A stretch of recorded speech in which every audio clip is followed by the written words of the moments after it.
Firstly, I have to begin by Laura was saying this morning about how yesterday 3 people stole her thunder. Well, you've done it to me, Laura, because I thought I got through the whole conference without anybody using the Beatles, and then you go and do it to me. I also have to say that I believe it was Fiona's idea for the fundraising session to be last. But I also think that was a rather dangerous decision, putting the most talkative person in the BCRT office on last for you guys. So, without further ado, I chose help for a couple of reasons. Firstly, I grew up with the Beatles. My mum was a massive Beatles fan. And for those sub-20 in the room, you probably won't have heard of these things called LPs. But I used to listen to my mum's vinyl LPs at home and love the Beatles music. Secondly, the purpose of my session today, I'm hoping that you will see the aptness of the song for it. So, for those of you who know the song, will know the first verse, but don't panic, I'm not going to sing, you really don't want that. But the first 3 lines of the first verse are help, I need somebody. Help, not just anybody, help, I need someone. And this is where you guys come in. Any of you that know the song will know the next verse, which is, when I was younger, so much younger than today, I never needed anybody's help in any way. However, it's not always the case. Even in the youngest people, here's my 6-year-old son Connor, I often hear something very different. I often hear, Daddy, can you help me? And I want to talk to you today about how all of you can help me help BCRT. So, it's not what you know, it's who you know. If you don't know me, as Fiona said, my name is Jamie Strachan. I'm a partnership manager for UK and Ireland for BCRT. I want to talk to you today about who you know can help me help BCRT. First of all, I'm not here to ask you to raise any more money or also hold any more events. Kate warned me earlier, that's not to say that she won't ask you to do that, but that's not what I'm here to do. I know that many of you in the room have supported BCRT in incredible ways, whether it be running a marathon, holding an event, chucking yourself out of a plane, which I think is ludicrous. But you've done it in many other ways, and so that's again why I'm not here to ask you to do something like that again. But what I'm asking you to do is to think about who you know. These days, corporate responsibility, in other words, companies working with charities, is becoming a bigger and bigger issue. And companies are becoming much more aware of how they're impacting on their community, whether it be local to where their business is based, or throughout the UK and the world where they operate. There's thousands and thousands of us charities out there competing for that business. And what often differentiates one charity from another is why a charity is important to their staff. Me ringing up as someone that they've never heard of, from a charity they've never heard of, is not necessarily going to convince them to support BCRT. However, by working with you, if you have a link with an organisation and they know your reasons for why BCRT is important to you, that's a prime way that we can work together.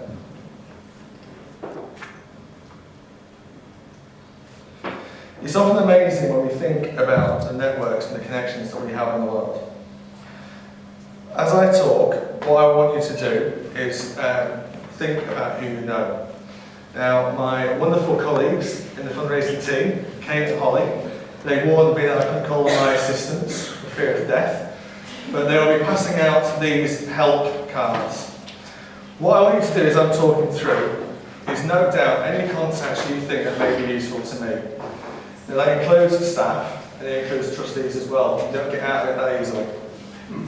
It doesn't need to be so-and-so at so-and-so organisation with their email address and their job title and their shoe size. It can be as simple as John's mum, Paul on accounts, George on Facebook, or even Ringo from school. What will happen is at the end of the session, Kate and Holly will come round and collect your cards in, and there'll be detention for anyone who hasn't filled one in. By the way, I'm not asking you to fill the card in. The space is on the front and there's a blank area on the back. That's not mean I expect you to add on 10 contacts per person. But I'd like to challenge you all, in the same way that Sheila challenged Fiona to get 200 likes to the Facebook support page, I'd like to challenge you all to have at least one contact on that page by the end of the session. So, we start with you. Now, I want to reiterate that this is an example network. So this isn't saying that every person's network will be the same as this representation here. But it's just to give you an idea about how networks work and people that you may know.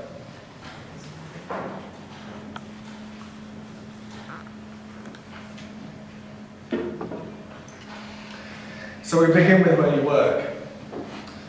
Now in any organisation, you're going to have someone who's responsible for purchasing. Now you might be in a small company, or you might be in a small team within a large company, or you might be in a multinational. But in every organisation there's someone who's responsible for the purchasing. That person has contact with your suppliers. Those suppliers are making money from your organisation. Therefore, if your organisation says to them, we're considering supporting X charity, and we'd like you to consider supporting them as well, they're much more likely to listen to you because they value your business. We have a sales team. Again, in the reverse role to purchasing, they are out there selling your company to individuals and to other organisations. So they have a fantastic client base that they can put you in touch with. We have HR, who have contact with all the staff throughout the organisation, and in a lot of companies, HR is the team that has the overall responsibility for community involvement. So they're always a good team to know. And then there's the rest of your colleagues. So again, no matter how big your team is, no matter how big your organisation is, there are other people within your company that may have their own networks. So they'll have their own friends, their own family, their own colleagues that you may not interact with that may be able to help us. Then we have social media. Social media is a great tool to be able to reach a wider audience. A prime example is how we talked about the support page for BCRT. And I know in one of the sessions I sat in yesterday, it was talked about how it might provide the opportunity for people to be able to connect with other people in a similar situation and be able to support each other. But it's also a great way of connecting with people that you know. Facebook's a great way for us to be able to share our stories, events and photos. There's no limit on how much you can say, which for people like me is absolutely fantastic. But it also allows you to promote who you are and what you do and what's important to you. We have Twitter, which is another great form of communication. Again, not so great for me because it limits me to how much I can say. But it's a great way to connect people with what you do and where you do your activities. We have LinkedIn. From a professional point of view, and certainly in my role, this is a great way of connecting with people from other organisations and for them to learn more about what I do and what our charity does. And by you being able to introduce me to them through the introduction tool, it's a very simple and easy way without you having to take on too much work, whilst also enabling me to connect with people from those organisations who may then be able to support us. Neighbours. We all have them.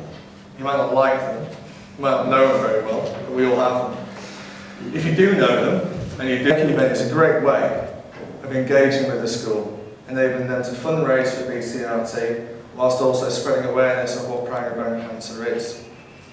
Combined with, as Julie mentioned yesterday morning, a dress down day, is a real opportunity to make it into a big event for the school and raise money. But the schools themselves present a really good opportunity to interact with different people and different sections of the community, which you might not necessarily have much involvement in otherwise.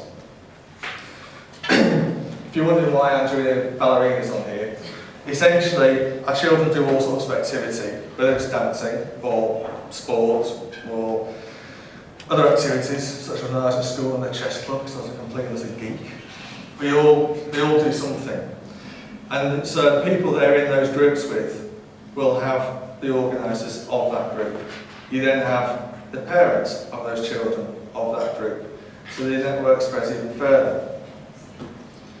We have the parents of your children's friends. I mean, to give you an example, when Kate and I were talking about connections a while back, we suddenly realised that we both had connections through our children's friends' networks that we could actually speak to her about BCRT, and as a result, through one of Kate's daughter's friends' dads, got it right, we now have someone supporting BCRT, and through my son Colin, who you saw earlier, his friend Daisy, her mum Karen, works for firm and leads who now supports us. So it's not just about who you know, it's about who your family knows as well. Then we come to our friends. They're an invaluable network, and as I'm sure many of you who've been through primary bone cancer would say yourselves, that you know that a friends network is invaluable to provide support and friendship and enthusiasm for what you are doing and what you go through. And we often have these friends because they share things in common with us. For those energetic ones amongst you, you will maybe having running buddies, cycling companions, swimming friends, and these are a great network. So why not, for example, if you've got friends that you run with, talk to them about getting a team together from their workplace to take part in Royal Hearts, our biggest event that we take place each year. You have your Friday night friends, the ones you have the meals out with, the ones you have the nights out with, the ones you can't always remember what you did with. But they're your Friday night friends. Again, it's often a different group of people you interact with. And again, these are people who work somewhere, who will have contacts elsewhere, and more often than not will know about your experience with primary bone cancer. And they're a perfect network to use to the benefit of BCRT.